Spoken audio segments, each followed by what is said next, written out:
What's going on, guys? Good morning, good morning, good morning, good afternoon, good evening, wherever you are in the world. Thank you so much for tuning in to Jigs and Puzzles Facebook Live show with yours truly. My name is Ivan Temelkov.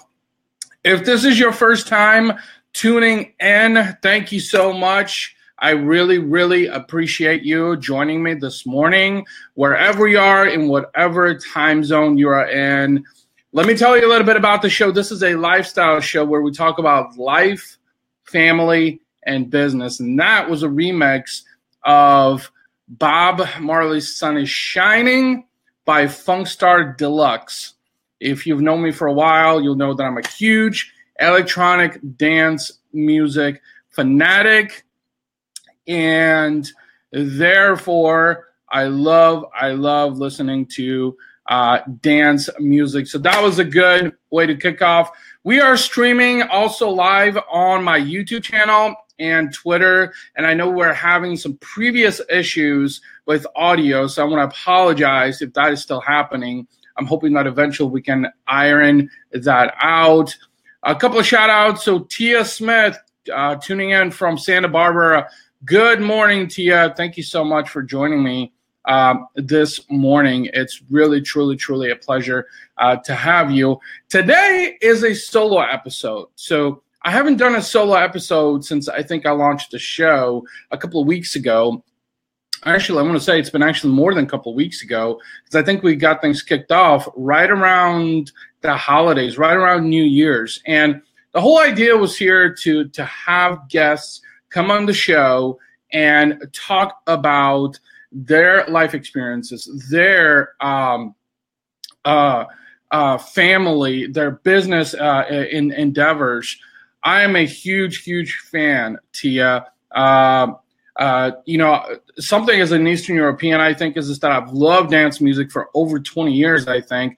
And also for a lot of people that are watching are going to be tuning in on the replay, you probably didn't know this about me, is that I used to own an internet radio station for electronic dance music under the name of Sense.fm. This was from 2005 until 2015.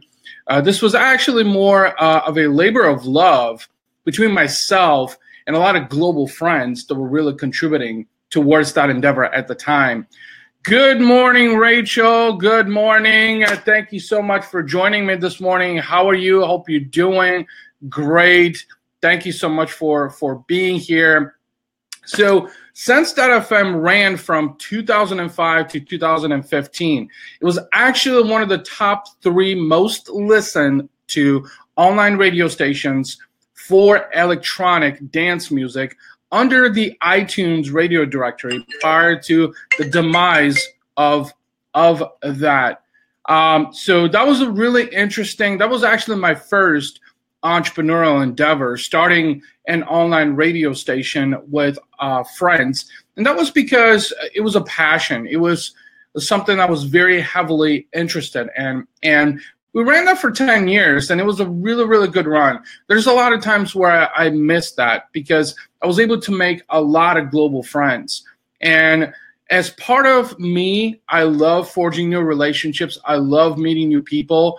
And I think Sense.fm really allowed me to do that. Not only to pursue the interest that I had towards electronic dance music. And if you're just tuning in, Rachel, we're just talking about when I kicked off the show, I was playing Sun is Shining by Funkstar Deluxe. That is a Bob Marley remix. And this is a song that I actually used to listen to way, way, way back. This is a remix that's been out for a long period of time. So that was a good way to kick off the show. So in this solo episode, I wanted to talk about a few things that in recency have happened and are really on my heart and something that I'm very passionate and devoted to. First of all, this morning when I woke up, so one of my morning routines is that I actually get my 22-month-old son ready for daycare. So I get him dressed, we have breakfast together, and we watch some cartoons while he's eating his breakfast. And this morning, and you might actually see it here on this side of me, I can't quite turn the camera to show you, but the sun is shining. The sun is coming through. And this was precisely why I played this song, Sun is Shining by Funkstar Deluxe, because I thought it was a good way to kick off the morning. And I already knew, so this morning when I was sitting down having breakfast with my son, my 22-month-old son Hudson, and seeing the sun blast through the blinds coming through, I knew today was going to be a great day. And I know it's going to be a great day for you guys also. Thank you so much, Rachel, Tia, joining me also. I hope you're having a phenomenal morning thus far. And the first thing that I want to talk about here is that as a human being, as an entrepreneur, there's days where we feel like things are dreading. We feel like things aren't going our way. We feel like people are constantly degrading on us. Certain things are not going the way we anticipated. And there are those days. So when you're in a slug, how do you emerge from that slug? How do you emerge from being stagnant or feeling like you're being stagnant to where you're not moving anywhere? And look, realistically, I think we all have those kinds of days. And the one thing that I personally strive for is that how can I uplift myself? How can I emerge from the slug and find ways to focus on the things that really matter? Well, there's several things that I do. First of all is I write my goals every morning. My friend Jason, who I'm working with, was very diligent explaining to me, every day when you get up, write your goals down. That was his recommendation. Write your goals down. That way it keeps you focused on what you're striving for every single day. And I got to be honest with you, I was never being a marketer, being a digital guy, being an upperland millennial. I never was really the type who would write anything down. It just really wasn't in my nature and still isn't. And the more and more I realize is, okay, let me step outside of my comfort zone here. Let me start writing down my goals every day. That way I had something visual to refer to. And that way it would help me be more focused, to help me really strive towards a goal, have goals, know what my goals are, what is important to me without getting sidetracked by anything else that's happening. And I got to tell you guys, this has made a drastic difference, believe it or not. It has helped me really be a lot more focused. It has helped me be a lot more energized about the things that I want to accomplish in short term and long term. So when you're in a slug, try to remember what's important to you. Weed out the noise. And we live in a very, very, very noisy world. And it's mainly because of social media also. Because I think social media is slowly or is commonly envisioned as a supplement for communication and real life interaction. Now, that will never be the case, first and foremost. So to shift the subject, social media will never replace real life communication. All it is an alternative. And to be quite honest with you guys, when I do this show, there's a few things that go through my mind is, every morning when I open up my Facebook news feed, my Twitter, my Instagram, I'm bombarded with a plethora of communication, everything from inspirational to motivational stuff, to people selling things, to people just sharing news. And it's a lot to take in. And it can be very, very challenging. What I found is that, I'm bombarded with a bunch of people who share inspirational and motivational stuff, which is something that I'm very, very perceptive to, because I think inspiration and motivation is extremely important. It helps you stay positive. and positivity is key in anything that we do. However, there's also a lot of people out there who are just sharing that for the sake of just sharing stuff. They don't truly believe in it. They're not the type of people that practice what they preach. And I found this the hard way. I found this very difficult because there's a lot of people out there that are sort of on the bandwagon and sharing inspiration, motivation. And when you actually talk to these people, on the phone or you meet them in real life, then they're not really who they appear to be in social media. And, this is very challenging because as someone who, I do this show because I like to meet new people. I like to bring on new people who can share their stories also. And especially when it comes to social media, how they're utilizing the social media as part of their life, family, and business. So that's extremely important. And one thing that I really, really strive for is to create that delineation in a sense that, for instance, what I say on social media is I believe authentic, is genuine, it's from the heart.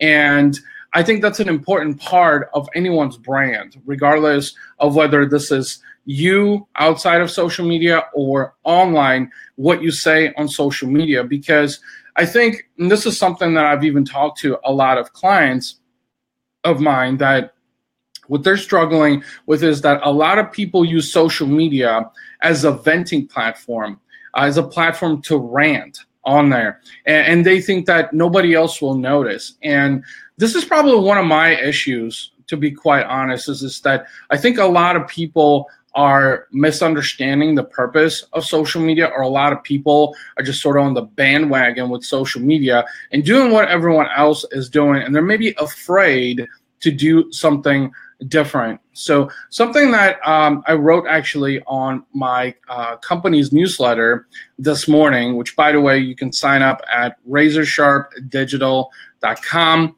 On the newsletter, you'll get daily updates. It's a lot of entrepreneurial life, business-oriented messaging that I think can help anybody. And one thing that I talked about is that it's better, most times I should say, it's better to be the polar opposite. And here's what I mean by that is a lot of people are afraid to be different, especially in social, because they're afraid because they think they might be judged. Now, there's also a lot of people who sort of doing their own thing, and these are people that I admire because I think you need to be unique. You need to be polarizing. You need to be doing the completely opposite of what everyone else is doing. This is true, I think, in life, and this is true in business. Because the reality of things is that we do live in a very, very dull world. We live in a very, very mediocre world. And when I throw this out there, I think a lot of people tend to misconstrue this. What I mean by that is just that just take a look around. Take a look around maybe the 5 people that you surround yourself with and see what they're doing. And challenge it. And chances are there are some common denominators there, that what they're doing is probably similar to what you're doing also, but they're just doing it in a different way. A really good example that I want to share with you guys, what I mean by being the polar opposite and that being good for life and in business also, is that, for instance, when you go and fill up your car, you put fuel in your car, right? Of course, for those of you that might have electric cars, I praise you because that is in the direction that I eventually want to move as well. But for the majority of us, we fuel up our cars by going to a fueling station, right? So there's really no difference from one fueling station to another, right? Except it's a different brand, it's a different company, but in the end, it's gas, it's fuel that you're getting for your car. So that's the constant there, right? So on the business side of it is just that, let's take the gas industry, the fuel industry, the energy industry, right? That, one fueling station to another really doesn't differentiate itself aside from the fact that it's a different brand. So in the end, you're still getting fuel, but just from a different fueling station. So the point that I'm trying to make is that, you're not necessarily doing something different than everyone else. You're just doing it in your own unique way. And this is where the core message behind, being the polar opposite actually matters, that being the title of the newsletter email that just went out today, was to exemplify how doing things oppositely from everyone else is in fact actually good. And how I translate this to this show, Jigs and Puzzles, is that on this show, usually when there's a guest, we talk about their story. We talk about, how they're putting the pieces to the puzzle together, and the puzzle being life in an essence, because we live one life. Sometimes we have only one chance to accomplish something. And I think a lot of people are forgetting that, forgetting that is that we have one chance. We have one shot sometimes. And that's why it's important, to take different steps and even being the polar opposite of everyone else. Because when we live in such a dull and mediocre world, uniqueness is important.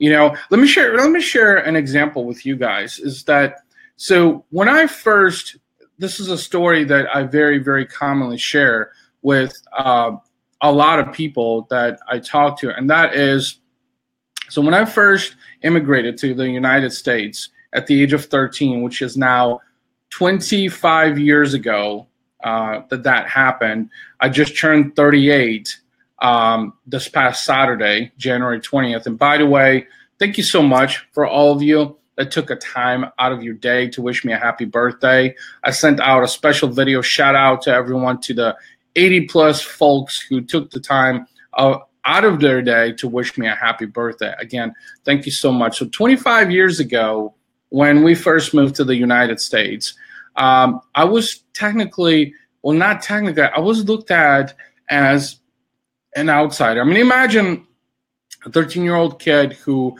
looks completely different, who dresses differently, wears big glasses, long hair. Obviously, you can notice that, since then, I've trimmed up, right? Well, when I first moved here, obviously it was a foreign territory for me. And you can only imagine what a 13-year-old kid, feels, being different, being in a different territory. So when I first moved here, I knew that I was different. I knew I was going to have challenges. I couldn't speak any English. It took me 3 months just to begin sparking some basic conversations with the people that I would surround myself on a daily basis. And so the challenge was that I was different. I looked different. When I started school, kids would bully me. They would push me around, or they would call me names. They would call me foreigner, immigrant, being pushed around on the bus. I mean, I despised wanting to ride the bus because I was avoiding the interaction that I would have with those kids because it just left such an unsettling feeling. But the more and more now, when I look back at that time 25 years ago, first of all, bullying is not okay. And I think that bullying at that time was accepted as something that was normal, that was envisioned as peer pressure.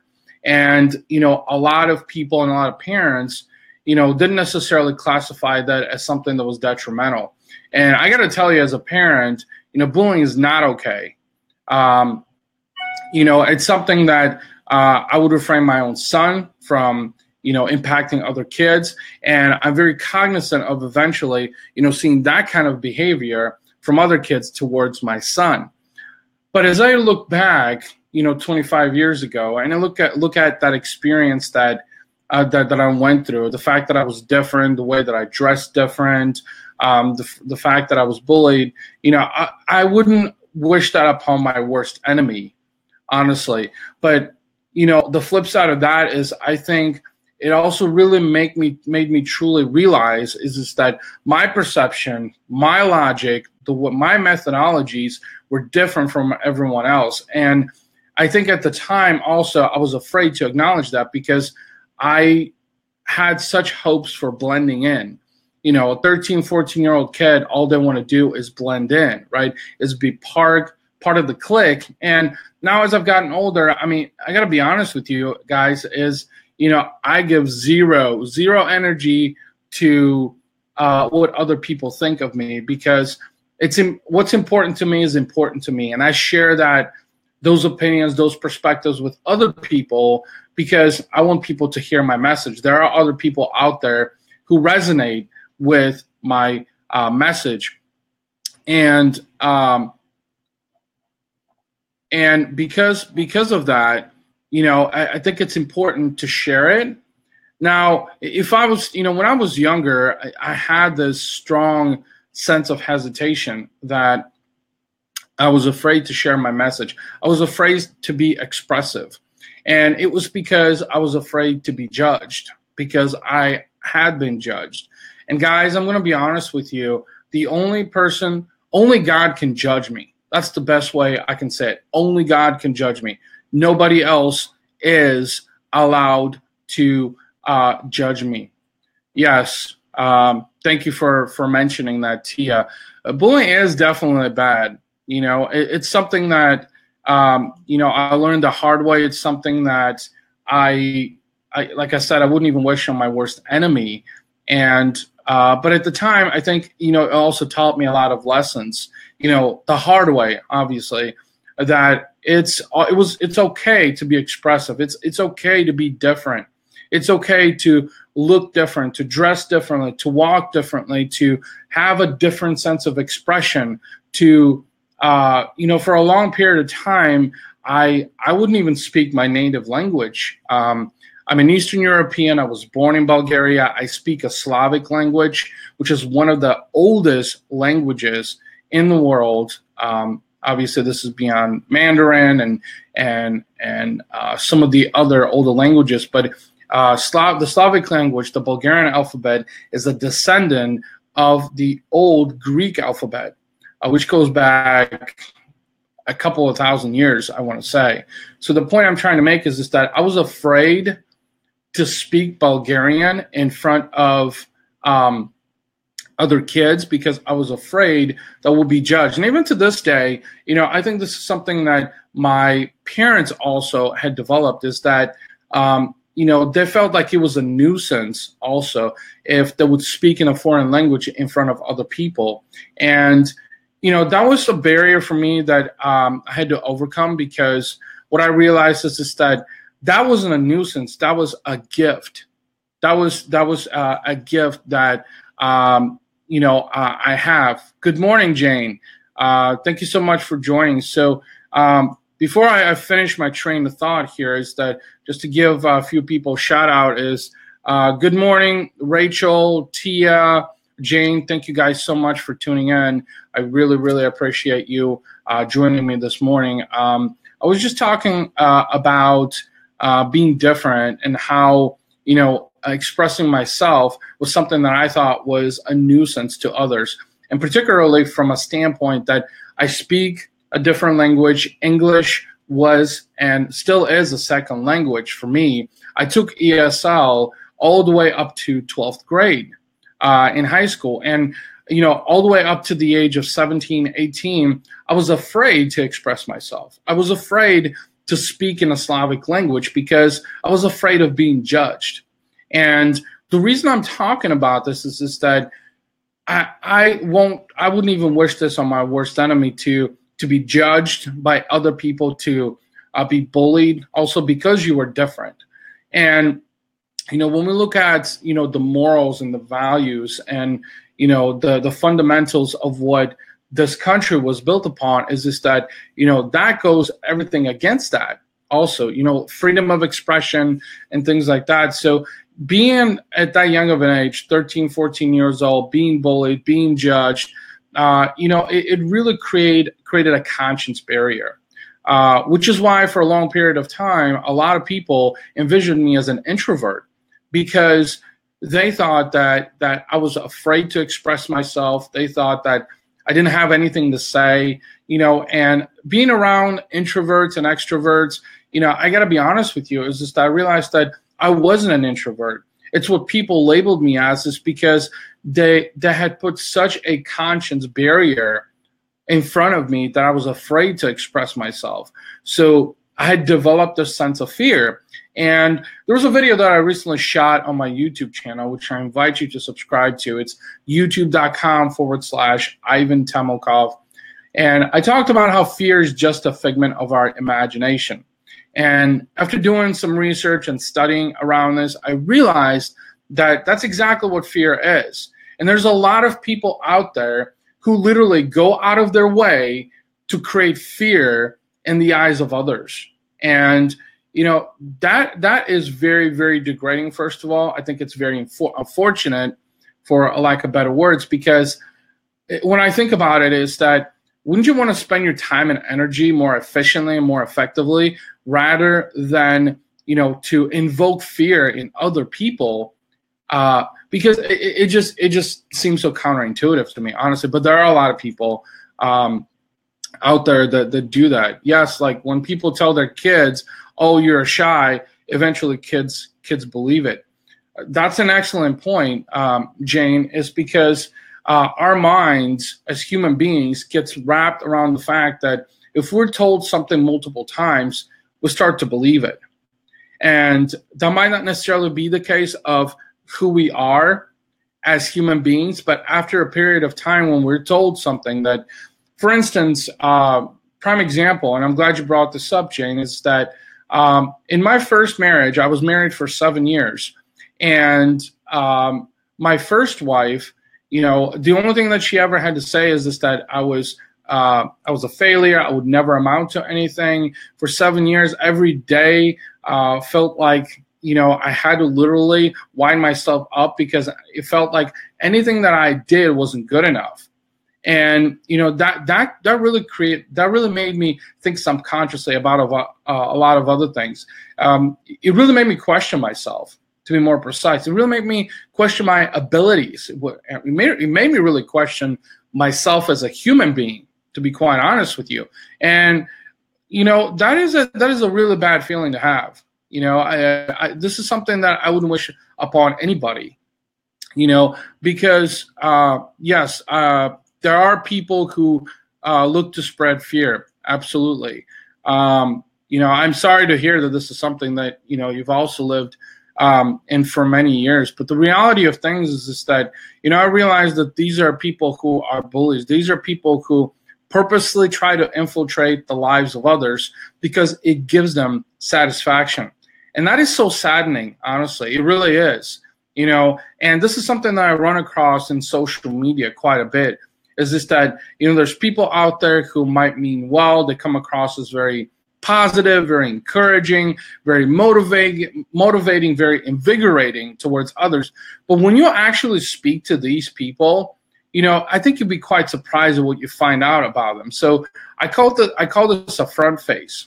And this is the unfortunate part about social media, is this that there are a lot of people out there who put on a front face. Let's see a couple comments here. So my home life growing up was chaos. My sister had so many issues that I became the adult to my family, but she bullied me. I did work hard as an adult to change this. Absolutely. This is, first of all, I'm truly sorry that you've had to go through this. And again, something that I focus on this show is talk about, being a lifestyle show, is talk about the life, the family, the business aspects of this. And, Jane, that's really unfortunate. I'm really sorry to hear about that. But, one thing that I have learned as someone who was degraded by my first wife, someone who was bullied as a kid, someone who, was also labeled as an introvert, when in fact I was none of those, really. I wasn't an introvert. It's just people wanted me to be an introvert. Is that what I learned is that what doesn't kill you makes you stronger.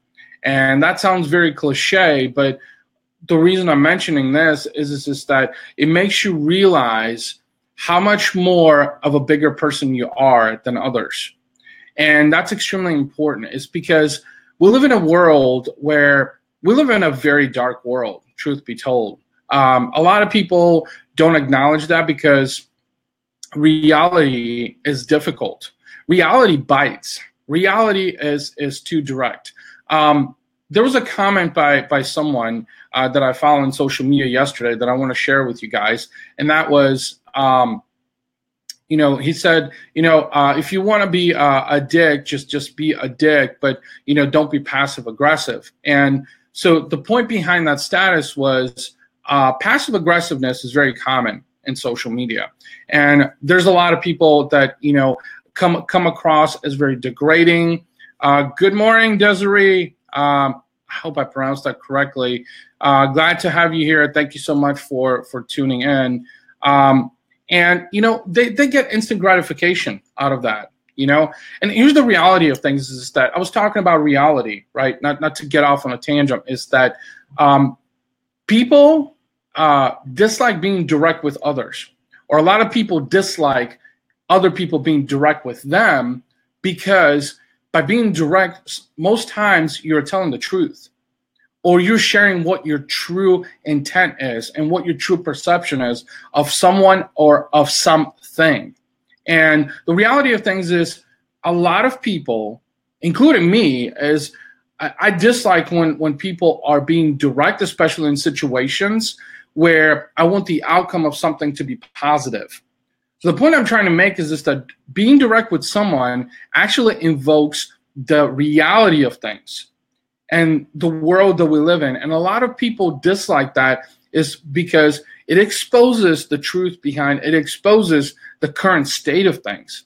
And I'm going to be honest with you, is just that, we'll also live in a materialistic world. I was chatting with someone on Facebook, a friend of mine who was in a car accident this past weekend. And luckily, she was able to make it. God spared her, and she's so grateful for that. And her response was, what's really important is to be alive. You can't replace a human being. But what you can replace is the materialistic things. You can replace your car, you can replace your phone, you can replace your clothes, but you cannot replace a human being. So the point I'm trying to make here is that we live in a materialistic world. And this is why it's so important for people to be unique, to be polar opposites. I'm a huge fan of people who express themselves, people who are direct, people who don't beat around the bush, and they're just being themselves. These are the type of people that not only I like to surround myself with, forge friendships, but also relationships, also from a business standpoint as well. Because at the end of the day, is we like doing business with people we like, right? Likability is a huge factor, and that's the business side. But I also like meeting people who are appreciative, who are direct, who are forefront, and otherwise don't beat around the bush. So just a couple of shout outs here. Let's see, we have a few people joining. Good morning, Avedon. Thank you so much for joining. Really, really appreciate you joining. Desiree, good morning. Glad to have you. Jane, thank you for sticking around. We also have Tia, Rachel. Thank you guys so much for tuning in. The one thing that I wanted to differentiate with this show is that I wanted to be real, because we live in a very unrealistic world. And for a long period of time, I think I was personally afraid and fearful that people would judge me by sharing my experiences. For instance, another story I want to share with you guys. So yesterday I went to get my haircut. By the way, do you like it? What do you guys think? And I'm sitting down and I'm getting my haircut, and of course, I'm sparking a conversation with the stylist. And the stylist, starts chatting, and I start chatting also, and she asked me, "So, what are you up to today?" And I said, "Well, I've got a lot of things going on. Part of being self-employed is, I got my business that I'm trying to run, and also just dropped off my son at daycare as well. So now activities are moving forward, right?" So the conversation continues, right? And I find out that she also has kids, and she's like, yeah, I have a 7-month-old at home, so on and so forth. So we're chatting, right? We're developing a conversation, and here is oh, absolutely, Avedon, absolutely. Thank you so much. That was a phenomenal comment. Your circle will support your story and growth. You're absolutely 100% correct. Surround yourself with people who believe in you, who share the same interests, who are very like-minded. So I was talking to the stylist, is that, we're talking about kids, and, she mentioned that she has a 7-month-old, and I have a 22-month-old. My son is going to be 2 years old here in April, and I have a daughter on the way that we are expecting in June of this year. So the conversation continues, right? And, we start talking about different things, and, I start sharing with her that, yeah, this is our second IVF procedure that we went through. My son Hudson was also an IVF procedure as well. So, and the more and more I thought about it, is that, it really got me thinking whether or not I wanted to share that kind of personal details. Yes, with the right people, we will soar. Absolutely, Desiree, absolutely. Which a friend request is coming your way, by the way. I can't believe that we haven't been friends already. Jane has such a phenomenal network that, positivity and like-mindedness, just carries over. So thank you so much for that great comment also. And so I was talking about IVF, and what a lot of people didn't know is that for a period about 3 to 4 years, my wife and I have struggled with naturally conceiving, to where we sought out a world-renowned doctor here in St. Louis, Missouri. And when I say world-renowned, people across the world come here to St. Louis. Dr. Silber, who runs infertile.com, people from around the world, halfway across the world, come here to St. Louis to see him. People that will spend upwards to 6 figures just to have a family. And the more and more we thought about it, is this, was this when we realized that we couldn't naturally conceive, and our only option was in vitro fertilization, which, by the way, there's over 5 million women in the United States who struggle with infertility. When I did the research around this, I was just mind blown at how common this is. Is this that at first, when me and my wife kind of talked about it, we were very cautious of whether or not we wanted to share this with anybody. At first we started a GoFundMe campaign, also because the reality of things is going through this kind of a medical procedure was very expensive. And this was a private type of procedure where insurance companies simply don't pay for it, or they didn't pay even a fraction of it at the time. So the point I'm trying to make here is that as I'm sharing the story with my stylist and talking about that, this is our second IVF. I thought about it at first, and it really made me think, do I really want to be that personal, with my stylist? Do I really want to be sharing those kinds of personal details? And I'm going to be honest with you guys, is that for a second there, I felt like the devil wanted to refrain me from expressing myself and just sparking a good conversation with a good human being. And I did the complete opposite. I actually invoked a conversation and shared that experience. And she was just completely wowed after she found out that, like, oh my God, you went through all of this, and now you have 2 kids, and you seem to be very happy, and things worked out the way you had wanted them to work out. So the moral behind this story is this, that people will judge you. People will judge you because you are different than them, that you're not like them. But that's okay. That's okay. It's okay to be different.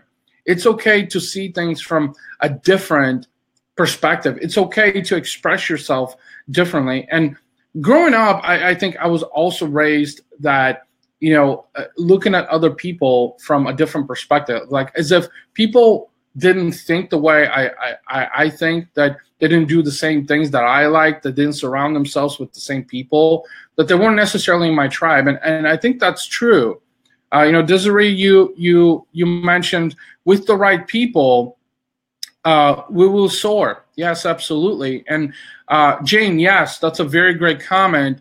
I think sharing experiences, you never know just how it will help someone. Yeah, absolutely. I mean, the first time we went to see Dr. Silber and we sat in that office, we sat next to a lady and we started a conversation. Of course, you're in an office mainly with females, right? Because these are females that are going through infertility. So we sat next to this lady. We started chatting, and just after about 10 minutes, I found out that at this point, she was over 6 figures in debt of going through in vitro processes because she wanted to have a family that bad. And so the point I'm trying to make with that is that you never know what you share and how it might relate to other people. So that's extremely important, is you never know how your experiences might impact other people. So the advice that I want to share with you guys here is that be polarizing, be expressive, share your experiences, be more open with other people, because you never know who it might help. And I have learned this the hard way. I've learned this the hard way in life, and I've learned this the hard way in business. On the business side of things, when I specifically talk about being polarizing, being different, is that I try to emphasize the importance around that. Stop doing what everyone else is doing. Do something different, because you have all the reason and all the potential behind doing something different than what everybody else is doing and having different results, right? So again, is the moral behind that story is, and I convey a lot of life experiences to business also, because first of all, I think that it's important to have a sense of fulfillment in life. You have to be happy. You have to feel like you're living your purpose also. And there's a lot of people that are not living their purpose. For a long period of time while I was in the marketing industry, I was making a good income. I was able to support my family, but I wasn't really living my purpose. And I was afraid to step outside of my comfort zone and pursue something that would make me happy. And this is when, almost 2 years ago now, coming up in May, is when I started my business. And I'm going to be honest with you, is that I was watching a presentation on that Grant Cardone had given on money. And one thing he was talking about is that, the average American makes about $50,000 to $55,000 salary when they're working for the man, doing the 9 to 5. But when you step outside of your comfort zone and you pursue what you think your purpose is and your true calling, and doing something that you're passionate about, you make a lot less money. So what he was trying to emphasize is that, making less money couldn't possibly make you happier. If anything, it makes you a lot more stressful. And the way I look at that is that, I would rather be doing things that I'm passionate about, that I'm committed about, and not looking at money from just a monetary sense. Because look, don't get me wrong, I think money definitely helps turn things around in life. But it does not give you fulfillment. It does not give you happiness. You cannot buy happiness. And I think this is mainly the reason why so many entrepreneurs and solopreneurs and small business owners, especially in 2017, now in 2018, are going into business for themselves, is because they want to be following their passion. They want to be doing what they truly feel their calling is, their purpose. And it's not as much about the money.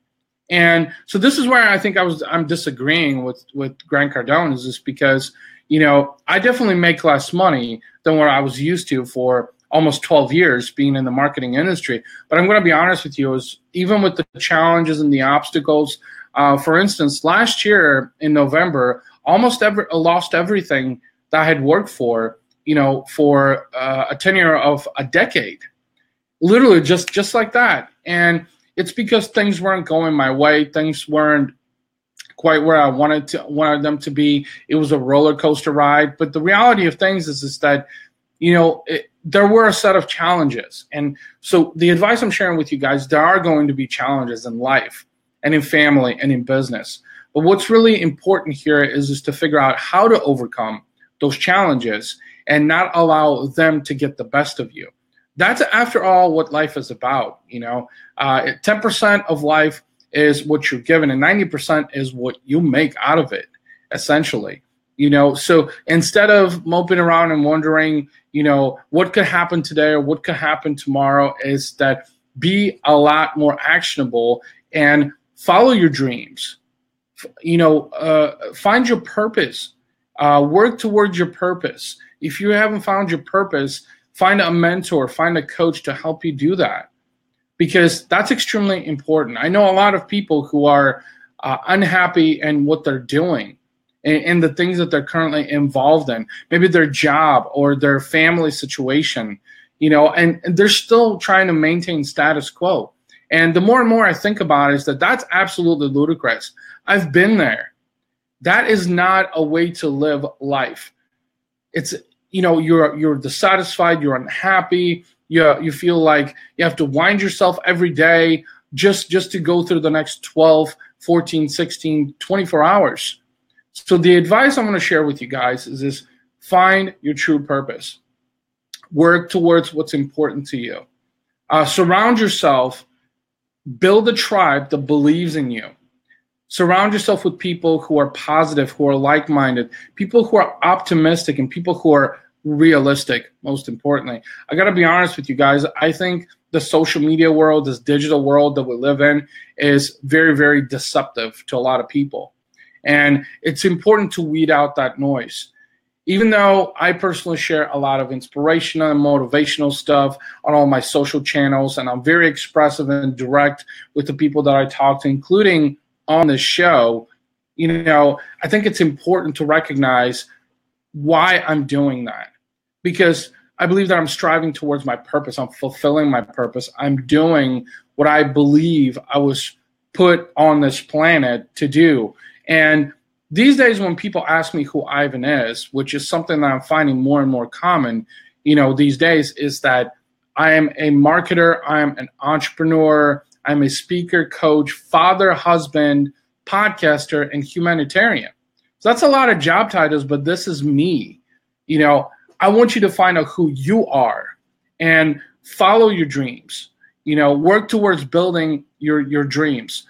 Because if you're not, you are contributing to development of someone else's dreams. And one of the things that I have learned is when you get to be older, so now I'm 38 years old, and I'm looking at what I have done for the last 20 years and how I've evolved, which, by the way, has been one heck of a journey thus far. But there's an even bigger journey ahead, is just that I would rather do the things that make me happy. I would rather do the things that are fulfilling my purpose. And this is the advice I want to give you as well, rather than to live in regret. Because regret is one of the worst feelings in the world. Because when you get to a point of regret and you start wondering about the things that you could have or you should have done, as at that point it's already in the past and you can't change the past. What you can do is you can carve your future. You can carve your legacy. And this is, I guess, in closing, the advice that I want to share with you guys is that focus on your dreams, on your goals. Work towards the things that make you happy. Impact other people in a positive way, but never let your past dictate your future. Just because you did certain things in the past doesn't mean that you're going to do them in the future. That being said, I want to thank everyone who tuned in. Jane, Desiree, Tia. Yes, absolutely. You regret more what you didn't do. And the state of regret is it's probably one of the worst feelings in the world. I think as human beings, we go through regret multiple times in life, whether it's in our personal lives, with family, or in business. We tend to encounter regret at least a couple of times, more than a few times for some people. I've met some people recently, especially on Facebook, that they regret the last 10, 15 years of their life because they took things for granted. So absolutely, Jane, thank you so much for tuning in. Really, really appreciate it. So in closing, guys, just to share a couple of announcements.